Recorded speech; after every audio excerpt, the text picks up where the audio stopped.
Bonjour à tous. Donc, énième relecture de Sarah de Sizazuke. Je pense que ça doit être peut-être la 11e relecture.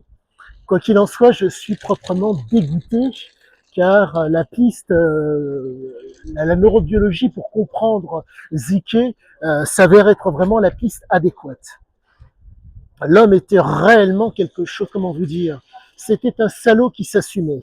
Euh, comment vous dire, il y a un passage dans Sarah où, pour, entre guillemets, aider un de ses amis comment dire, pour qu'il ait un nouveau passeport, nécessitait donc de prendre quelque chose, comment dire, de faire, d'utiliser, ce que je puis dire, un vrai faux authentifiable. Et c'est proprement génial. Le fait est que cet homme n'a jamais pu sortir de ce sillon.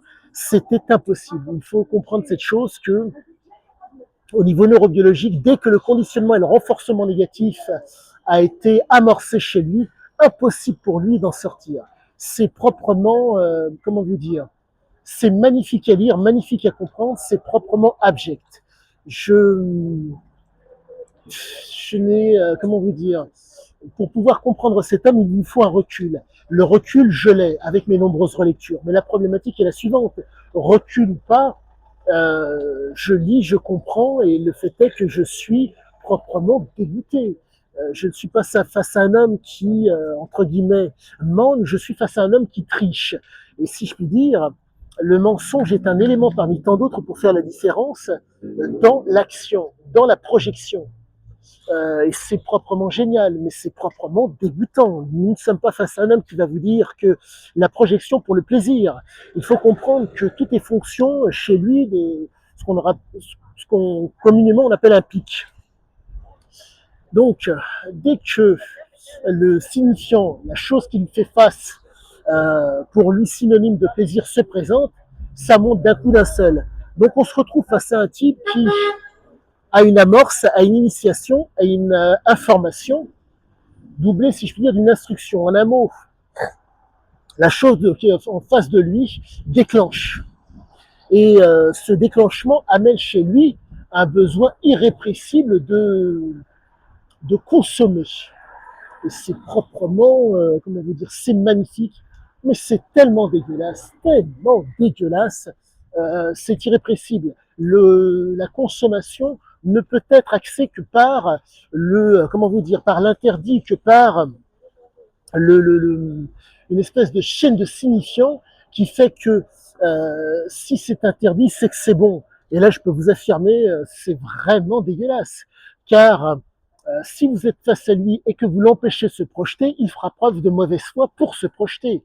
Il fera preuve de bonne foi. Donc vous vous retrouvez face à un type qui, à tort ou à raison, vous met dans une situation où vous vous sentez plus ou moins à l'aise. Mais c'est tellement sale, c'est tellement bien expliqué que j'en suis vraiment proprement dégoûté parce que tout se tient. Nous ne sommes pas face à un homme qui nous, comment vous dire, qui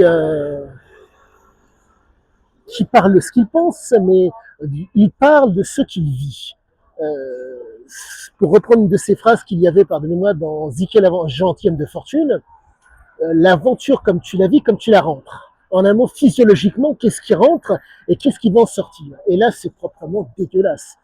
Et là, vraiment, c'est vraiment, tout se tient. Lorsqu'il y a l'amorce, lorsque la stimulation, le pic commence à monter, en tout cas, lorsqu'il est dans la stimulation, dans la noradrénaline qui fait monter, qui monte et qui fait atteindre un pic, il faut qu'il y ait consommation pour le plaisir. C'est vraiment dégueulasse. On voit vraiment le côté, comment vous dire, addict et conditionnement et renforcement négatif. Mais c'est superbement bien expliqué, mais c'est tellement dégueulasse, car je suis au niveau de la neurobiologie du mec, et voire même de la neurophysiologie du mec.